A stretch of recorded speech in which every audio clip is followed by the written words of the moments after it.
থেকে যুবক থেকে শিশু পর্যন্ত কেউ নিরাপদ নয় এই বাহাতছড়া জুম্মাপাড়ায়। এবং কি 4-5 দিন পর একজন করে নিয়ে যায়, না যাওয়ার পরে মুক্তিপণ নিয়ে ছেড়ে দেয়। রাস্তাঘাটে মাদ্রাসা আসতে পারি না, অপহরণের বই, অপহরণ ডাকাতি এটা তো টেকনাফ অঞ্চলে এটার মতো হয়ে গেছে।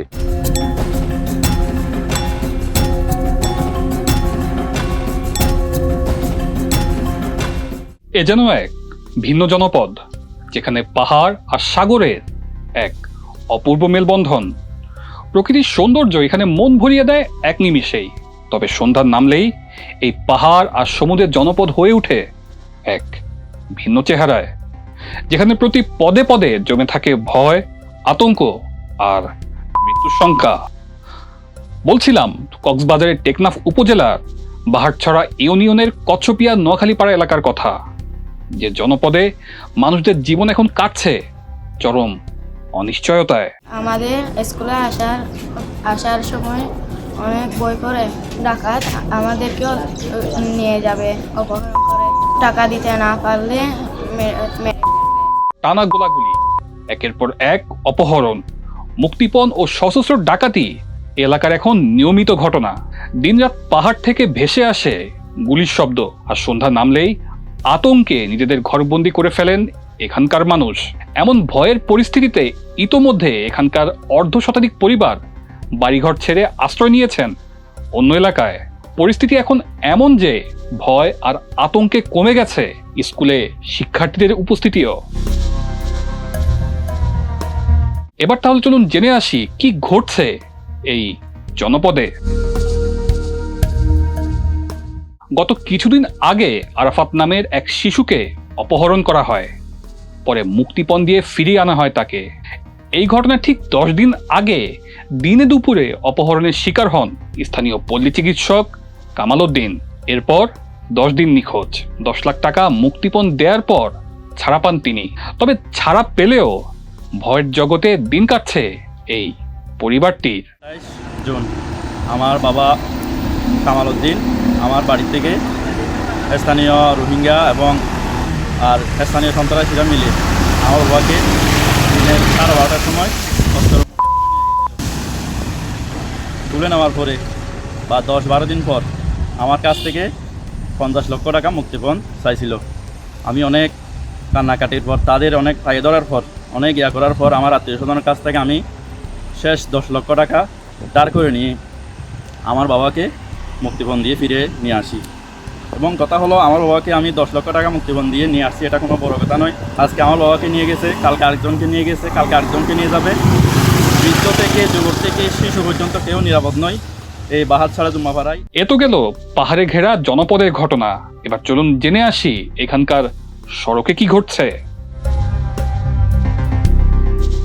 গত 2 আগস্ট রোববার টেকনাফ কক্সবাজার মহাসড়কের 14 নম্বর ব্রিজ সংলগ্ন এলাকা। দিনে দুপুরে সড়কে ব্যারিকেড দিয়ে 2 বিকাশ কর্মীকে অস্ত্রের মুখে জিম্মি করে পাহাড়ি ডাকাত দলের সদস্যরা। পরে তাদের কাছ থেকে প্রায় 57 লাখ টাকা ছিনিয়ে নিয়ে পালিয়ে যায় এই দুর্বৃত্তরা। ব্যাংক থেকে নিয়ে এজেন্টকে দিতে যাচ্ছি নীলাতে। হ্যাঁ। কতজন এজেন্টের টাকা ছিল এখানে? আমার 45 জন, ওর কতজন যায় না। আচ্ছা, আপনারা কি তাদের কি মুখোশ পরা ছিল নাকি খোলা? মুখোশ পরা ছিল না, মুখোশ খোলা ছিল। দেখলে চিনবেন না তাদেরকে? আমরা তখন ইয়াতে করছি, যখন ব্যাগ ঢুকে রাখছি আমরা তখন সতর্ক হয়ে নিচে ঢুকে থাকছি, ওদের মুখ তেমন উন্মোচন করতে পারি নাই। হুটহাট করে আসছে, হুটকাট করে গেছে। স্থানীয় তথ্য বলছে বাহারছড়ার কচ্ছপিয়া ও নোয়াখালী পাড়ায় প্রায় 10,000 মানুষের বসবাস। এসব ঘটনায় এখন তাদের মধ্যে বিরাজ করছে আতঙ্ক, থমকে গেছে স্বাভাবিক জীবন। আমাদের এলাকাটা যেহেতু পাহাড়ি এলাকা, এখানে অপহরণটা বেশি হচ্ছে, এটা ঠিক। এখানে অপহরণটা বেসিক্যালি সৃষ্টি হয়েছে ওখান থেকে, মানব পাচার থেকে এটা অপহরণটা সৃষ্টি হয়েছে। তো সৃষ্টি হওয়ার পর থেকে এখানে যেহেতু এখানে রোহিঙ্গা আছে, ওই পারে আমাদের পাহাড়ের ওই পারে রোহিঙ্গা থাকে, রোহিঙ্গারা আর আমাদের গ্রামের কিছু হয়তো লোক ইনফরমেশন দিয়ে হয়তো সহযোগিতা আছে, সহযোগিতার কারণে হয়তো অপহরণটা হচ্ছে, মানে রেগুলারই হচ্ছে। এবং কি 4-5 দিন পর একজন করে নিয়ে যায়, না যাওয়ার পরে মুক্তিপণ নিয়ে ছেড়ে দেয়। এবং যেগুলি লুক নেওয়া যায় এগুলি খুব অত্যন্ত মর্মান্তিক ঘটনা, ওদেরকে মারে ইত্যাদি ইত্যাদি করে, সেটা খুব খারাপ লাগে। তবে সবচেয়ে বেশি দুশ্চিন্তায় এখানকার অভিভাবকরা। অপহরণের শিকার হওয়ার ভয়ে তাদের সন্তানদের স্কুলে পাঠাচ্ছেন না, ফলে এখানকার স্কুলগুলোতে কমছে শিক্ষার্থী, ব্যাহত হচ্ছে পড়াশোনা, পাশাপাশি পরিবারগুলোতে বাড়ছে উদ্বেগ। এখন আসরের পরে এখানে আর গাড়ি পাওয়া যায় না। আমার দূর থেকে যে স্টুডেন্টগুলো আসে বা ওদিক থেকে যে স্টুডেন্টগুলো আসে তারা আতঙ্কের মধ্যে আছে।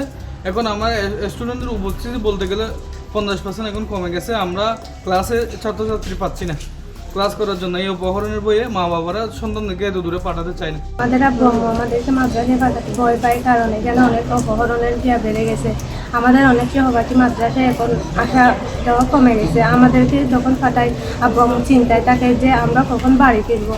বলতে গেলে 50% কমে গেছে উপস্থিতি, যার কারণ হচ্ছে ছেলে ধরা এবং মেয়ে ধরা আতঙ্ক। আগে আমরা শুনতাম যে ছেলে অপহরণ করতে আসছে, মেয়ে অপহরণ করতে আসছে, এরকম বললে আমাদের বাচ্চাদেরকে বাড়ি থেকে বের হতে দিত না, এরকম একটা রেওয়াজ আছে। এখনো অভিভাবকরা ওই আতঙ্কে বাচ্চাদেরকে স্কুলে পাঠাতে অনীহা প্রকাশ করতেছে। রাস্তাঘাটে মাদ্রাসায় আসতে পারি না, অপহরণের বই গাড়িতে আমরা মাদ্রাসায় আসলে মোটামুটি আমাদের মা বাবার দুশ্চিন্তায় থাকে, আমরা কোথায় যাই, কোথায় থাকি, কিরকম আছি।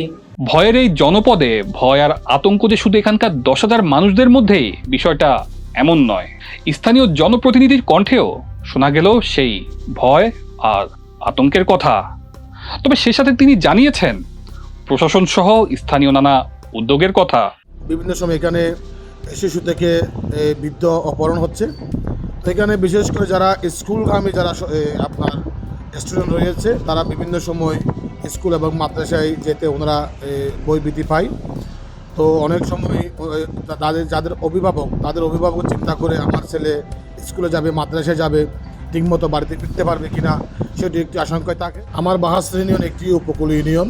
এখানে পশ্চিমে হচ্ছে আমাদের সেই সমুদ্র এবং পূর্ব হচ্ছে পাহাড়। তো এখানে আসলে বিভিন্ন সময় অপহরণের ঘটনা এখানে ঘটে থাকে। তো আসলে এখানে আমরা প্রশাসনকে বিভিন্নভাবে আমরা সহযোগিতা করতেছি। প্রশ্ন হচ্ছে যে জনপদ ঘিরে এমন ভয়ের জগৎ আর অপরাধের ছড়াছড়ি, সে পরিস্থিতি নিয়ে কি বলছে স্থানীয় প্রশাসন?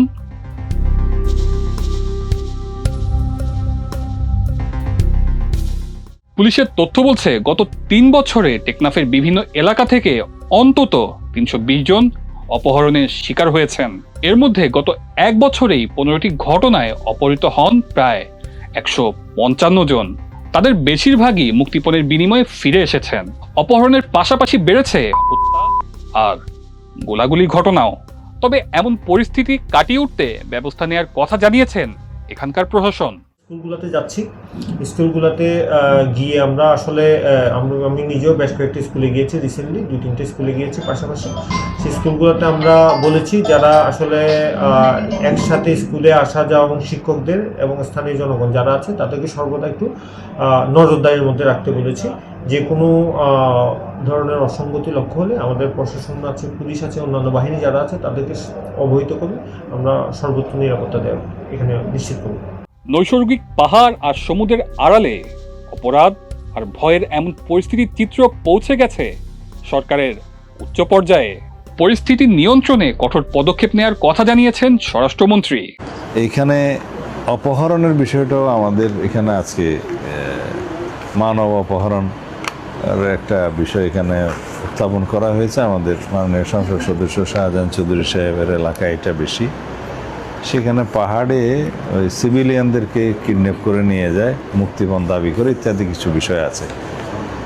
এবং জানা গেল তার সাথে মাদক চোরা কারবারিদের এবং মাদক ব্যবসায়ী কেরিয়ারদের একটা সংশ্লেষ আছে, হয়তো লেনদেনের বিষয়ও আছে। এছাড়াও অন্যান্য ক্ষেত্রে হয়তো নিরীহ জনগণকেও তারা অপহরণ করে থাকে। সেই বিষয়টা যাতে রোধ করতে পারে সেই জন্য আমরা সেনাবাহিনীকে অনুরোধ করছি এইখানকার জিওসি সাহেব 2টা ক্যাম্প স্থাপন করবেন। তবে সেই বিষয়ে আমরা সেনাবাহিনীর সাথে অফিসিয়ালি যোগাযোগ করব। তাতে করে সবার পরামর্শ এসছে যে এই অপহরণের বিষয়টি হয়তো এখন যে উদ্বেগজনক হারে বেড়েছে সেটা বন্ধ হতে পারে। পাহাড় আর সমুদ্রের জনপদে এখন নিরাপত্তাহীনতাই সবচেয়ে বড় সংকট। অপহরণ, মুক্তিপণ আর সশস্ত্র ডাকাতির আতঙ্কে স্বাভাবিক জীবন হারাতে বসেছে টেকনাফের এই জনপদ। এলাকাবাসীর দাবি, দ্রুত সাহসী অভিযান চালিয়ে অপরাধীদের গ্রেফতার এবং পাহাড়ের নিরাপত্তা নিশ্চিত করা হোক, নইলে প্রকৃতির এই জনপদই একদিন পরিণত হতে পারে ভয়ের জনপদে।